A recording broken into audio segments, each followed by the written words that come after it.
What I'm trying to do out here, just to give y'all an understanding, is build people's confidence. I don't really necessarily need to teach people moves no more. People learn moves daily and they're dancing all the time. What they need to learn is confidence and awareness of themselves. And that's one of the biggest things that we should all be teaching out here. Awareness on and off the floor of the culture and what we're trying to do.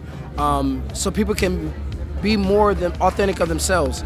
I say one of the biggest things for you, for Kester Flava or anybody, reach outside the box to find better things to actually better yourself.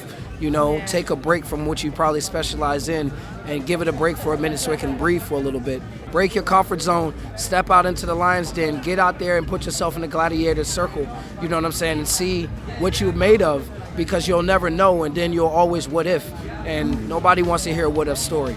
Always think of that. If you're gonna tell a fail story, at least you can tell it saying that you tried. Kester Flava.